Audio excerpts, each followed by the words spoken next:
चुनावों के समय आप एक बात तो अक्सर सुनते होंगे कि फला नेता की इस चुनाव में जमानत जब्त हो गई या फला नेता की इस चुनाव में जमानत जब्त हो जाएगी।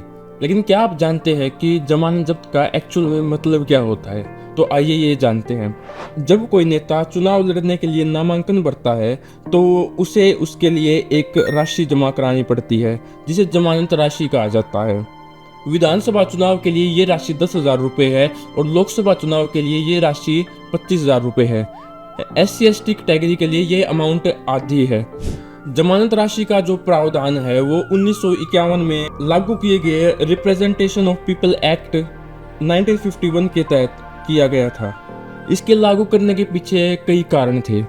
वो ये कि पहले के लोग चुनाव को ज़्यादा सीरियसली नहीं लेते थे।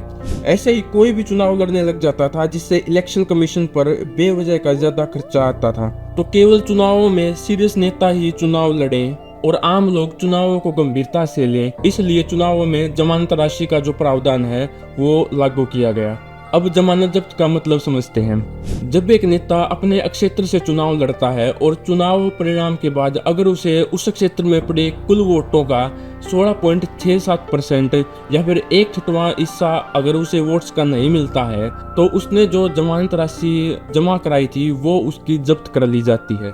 फॉर एग्जाम्पल, अगर किसी विधानसभा में 1 लाख वोट पड़े तो नियमों के अनुसार 1 लाख वोट का 1/6वां हिस्सा यानी 16,670 वोट अगर उसे मिल जाते हैं तो उसकी जो जमानत राशि थी वो उसको वापस कर दी जाएगी। और अगर उसे इससे कम वोट आते हैं, 1/6वां हिस्सा अगर उसे नहीं मिलता है तो उसने जो राशि जमा कराई थी वो जब्त कर ली जाएगी, वो उसे वापस नहीं दी जाएगी।